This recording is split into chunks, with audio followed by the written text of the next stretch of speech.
But the games happen on Monday, November 14th. All right, the first game is the Toronto Raptors beat the Detroit Pistons. Pistons going to be interesting to see because today they started Marvin Bagley and Isaiah Stewart together, and Isaiah Stewart just got hurt. If you have him, we don't know how bad the severity it is, but if you got an IR, I would put him in there. This season he has been playing fairly well, grabbing a lot of rebounds, block some shots, score a little bit, hit maybe one or two threes. So not bad. And Kate Cunningham is also out. So Caden Hayes, in the meanwhile, we need to roster him. Had 3 steals and a block, and not bad. Okay, we'll talk about Raptors first. OG, finally, a game with 0 steals. He struggled massively. He's a sell high. Like, even after this game, he's still ranked fairly high. I think averaging close to 3 steals a game on the season, but I think that's got to come down. He is right now the 18th ranked player. Yeah, I don't think he's going to be staying inside that top 20. I think really like top 30, maybe 35, 40 spot. So we'll see. I'll try to sell high. OG, Thaddeus Young coming in, get some minutes. Yeah, I mean, Siakam is out. Once Siakam does come back, a lot of times they're gonna go Siakam. They're gonna get Scotty Bombs, OG Anunoby. They're gonna have Fred VanVleet and Gary Trent. This game, everybody's out. So the guy we want to pick up or stream right now is Chris Boucher. Every single year, someone is out. He's going to come in, play 30 minutes, put up good numbers. 20 points is not bad. Great efficiency, 5 for 5 from the free throw. And no blocks, surprisingly. But he is the guy with the most upside. I think this is like by the third or fourth season now. We know who he is. And maybe Thaddeus Young. Him coming in, play 26 minutes, he could put up some numbers, although he's 1,000 years old. And the rest of the Raptor guys, I'm not really interested. Scotty Bombs continue to struggle. But the counting stat pretty solid. It's just the efficiency is struggling pretty massively.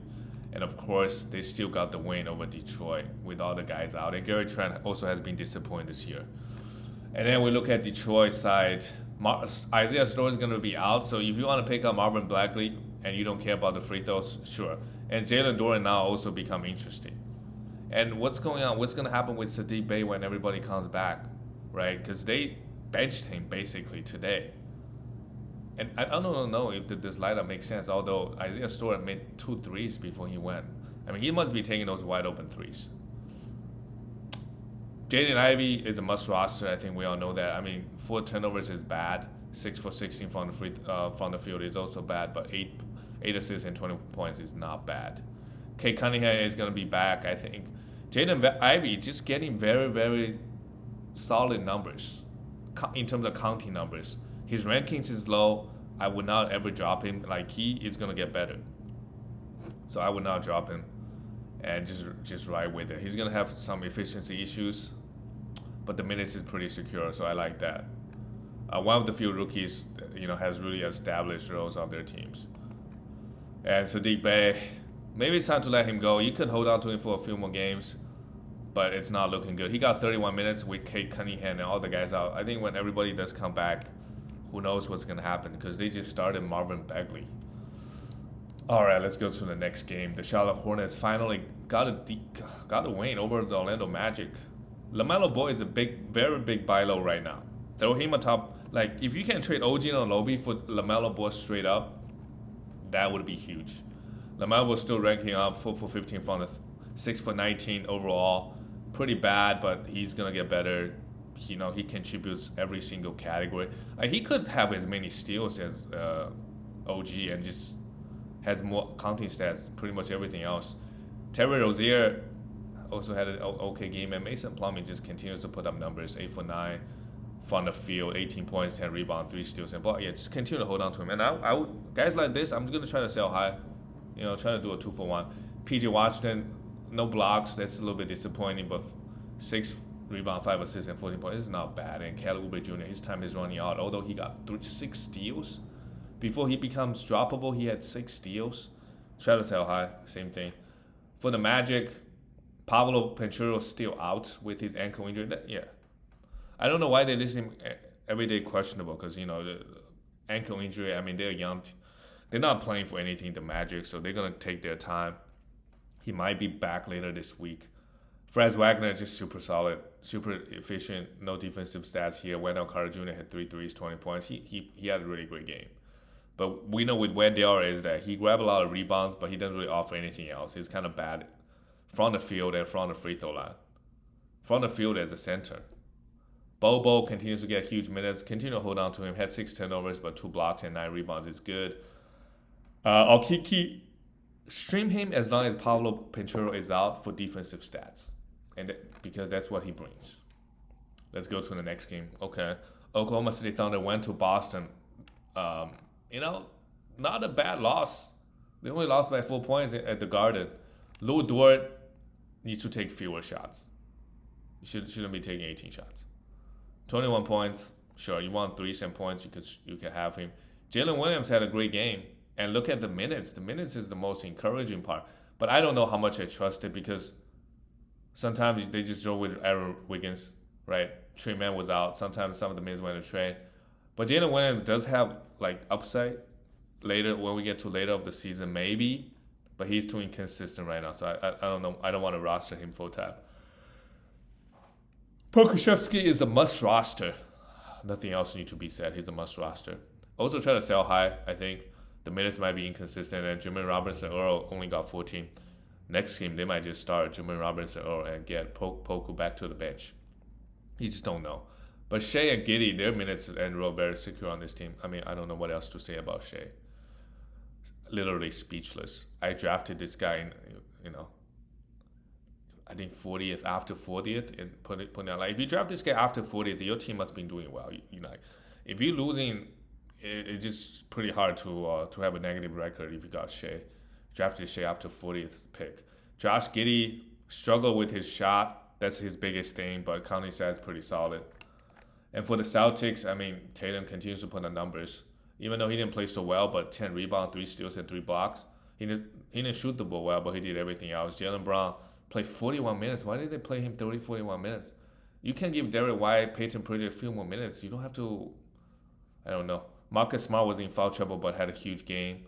But again, no steals. He had 5 steals last game. Although as a team, they generated 15 steals. That's good to see. But it was against Oklahoma City Thunder. This year, what I'm seeing from the Celtics is, their best players, their steal numbers are all down this year compared to last. So we'll see what happens. Maybe it's a defensive scheme, as I mentioned earlier.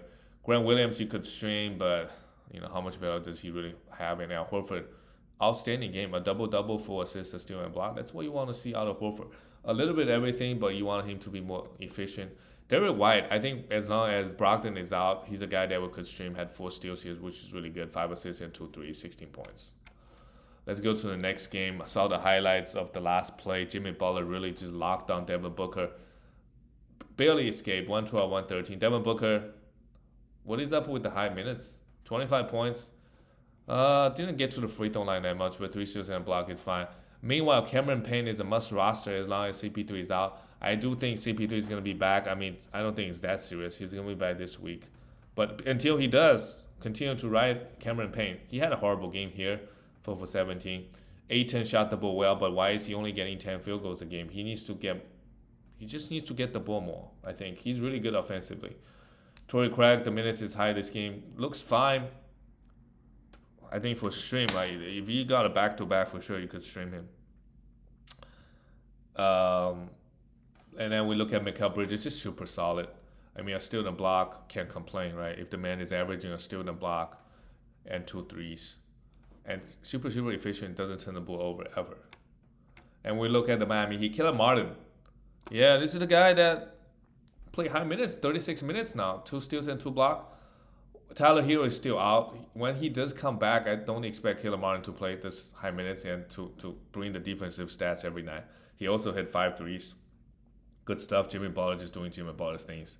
13 rebound is pretty good. And Bam, free throw anchor. He becomes 30 points, 10 rebounds. But what I want out of Bam is more defensive stats and more assists. Free throws, people don't really draft you for your free throws, but it's obviously a big bonus. But just want us to see, getting more. Max Strus, after a crazy game last time, come back down to earth. 2 for 8. I would still hold on to him for points and threes. Let's see what's going to happen with his minutes when Tyler Hero comes back. If he's still getting 30 to 35 minutes, I don't mind rostering him if you need some points and threes. Kyle Lowry also didn't play so well, and Gabe Vincent played 25 minutes here. So the only thing is, I think if Tyler Hero continues to be out, Max Strus and Caleb Martin are the two guys we could stream and hold and see what happens with their minutes when the main guy comes back. The next game is the LA Clippers. They beat Houston 122-106. Okay, Paul George continued to struggle with his shot a little bit, but 2 steals, 2 threes, 5 assists. They can't complain too much. But Paul George has a 28th ranked player, so you expect him to go higher. And with Kawhi Leonard out, that helps his value. But the main thing is he's like turning the ball over way too much. 3.4 turnovers. I guess, which is okay, but 28th rank, he should be a top 15, 20 player. I do expect his, counting stat-wise, he doesn't look that bad, but 2.83 can maybe go up to 3.3, 3.4. That makes him inside top 20 or 15. Zubac continues to get decent minutes. Luke Kennard played, not really fantasy relevant. Reggie Jackson, same thing. But I do think if you got John Wall, it's okay to let him go. He misses so many games, and when he does play, he doesn't crack 35 minutes ever, as long as Reggie Jackson is healthy. We'll look at the Houston Rockets. A lot of good fantasy players.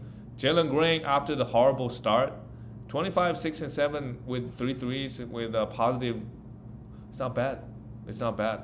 He's definitely picking up a little bit. And Kevin Porter Jr., okay. I thought he's going to be a great free throw shooter this year, but after this game, his free throw has come all the way down back to his normal levels. He's a low 70 free throw shooter over the past couple years. So maybe he's going back to that. So let's see. Emperor Shangun, okay. 5 fouls, 16 points. Not the best game. But now you can't complain too much because he's starting. He's getting the minutes. That's all we really can ask for Shangun. He's going to have games where you go like, wow, he can do that. It's not like Nurkic. Nurkic, in his career, he had crazy games like 40 points, 20 rebounds with 5 steals and 5 blocks. Shangun is capable of doing that as well, and he also get assists. Jabari Smith had 3 steals. I personally would not drop him, but if you're really trying to win games, it's fine to drop because you're way better off streaming the spot. You just hope that he could get better as the season goes on. Eric Gordon, what is this game? 4 points. It's still fine to hold him, but not very enthusiastic about it.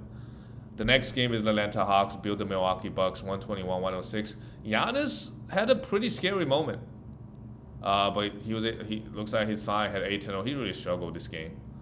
But Trey and Devontae, the number 1 and number 2 option on this team, both played okay. Clint Capella played 30 minutes. Without Kongun played 17. They just continue to eat into each other's minutes. John Collins, another bad game. I think he's almost going to become a buy low now. 9 rebounds is nice. It's still on the block.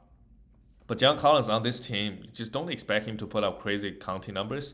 Just kind of boring guy, going to give you 13, 14 points with 8 rebounds with very low turnover and high efficiency.